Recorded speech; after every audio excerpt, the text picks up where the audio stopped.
Welcome to நவனிகாஸ் DIY. இன்றைக்கி நம்ம உருளைக்கிழங்கு குருமா எப்படி செய்கிறதுன்னு பார்க்கலாம் வாங்க. 4 உருளைக்கிழங்கை வேக வச்சு தோல் உரித்து எடுத்து வச்சுருக்கேன். அதை அப்படியே மசிச்சு விட்டுறலாம். அரைக்க தேவையான பொருட்கள்: 1 கப் துருவன தேங்காய், 6 பச்சை மிளகா, 1 துண்டு இஞ்சி, 3 பல் பூண்டு, புதினா கொஞ்சம்,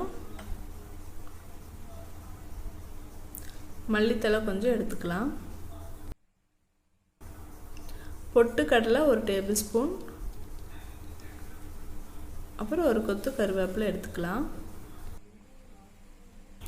1 டீஸ்பூன் சோம்பு, 1 பட்டை,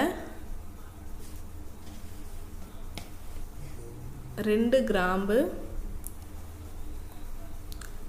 1 டீஸ்பூன் கசகசா. அவ்வளோதான். இதெல்லாம் லைட்டாக தண்ணி விட்டு அரைச்சி எடுத்துக்கலாம். பேனில் 2 டேபிள் ஸ்பூன் ஆயில் சேர்த்துட்டு 1 டீஸ்பூன் கடுகு சேர்த்துக்கலாம். கடுகு பொரிஞ்சதும் 2 பச்சை மிளகா, 1 கொத்து கருவேப்பிலை போட்டுக்கலாம். ஒரு பெரிய வெங்காயத்தையும் உள்ளே சேர்த்து வதக்கி விட்டுறலாம்.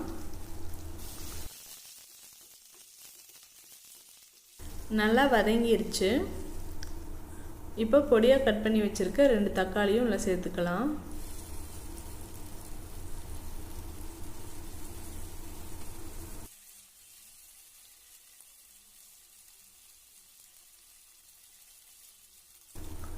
ஒரு டீஸ்பூன் உப்பு சேர்த்துக்கிறேன், நல்லா வதங்குறதுக்காக.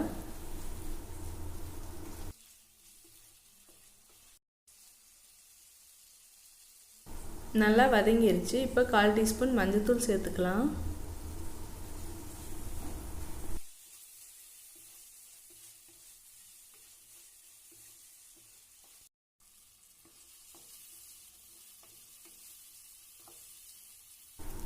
எண்ணெய் பிரிஞ்சு வர வதக்கி விட்டுறலாம்.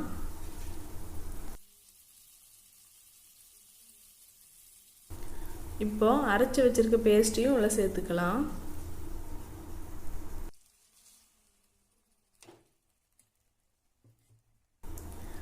தேவையான அளவு தண்ணி சேர்த்துக்குங்க. தண்ணி சேர்த்துட்டு நல்லா மிக்ஸ் பண்ணி விட்டுறலாம்.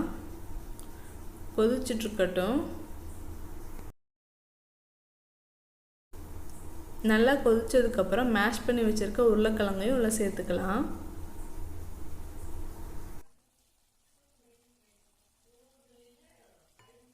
உருளைக்கிழங்கை சேர்த்துட்டு நல்லா மிக்ஸ் பண்ணி விட்டுறலாம்.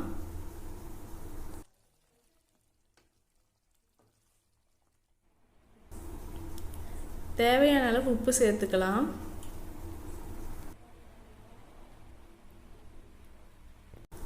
ஒரு நிமிஷம் அப்படியே குக் ஆகிட்டு இருக்கட்டும், மூடி வச்சிடலாம்.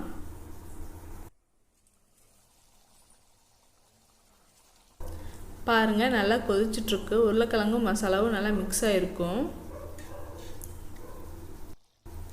லாஸ்ட்டாக மல்லித்தலை சேர்த்து ஸ்டவ் ஆஃப் பண்ணிடலாம். அவ்வளோதான், உருளைக்கிழங்கு குருமா ரெடி. சப்பாத்தி பூரிக்கு இந்த குருமா ரொம்ப நல்ல காம்பினேஷனாக இருக்கும். நீங்களும் ட்ரை பண்ணி பாருங்கள். இந்த வீடியோ உங்களுக்கு பிடிச்சிருந்துச்சுன்னா லைக் பண்ணுங்கள், ஷேர் பண்ணுங்கள், சப்ஸ்கிரைப் பண்ணுங்கள். அப்படியே பக்கத்தில் இருக்க பெல் ஐக்கானையும் ப்ரெஸ் பண்ணிடுங்க. நன்றி.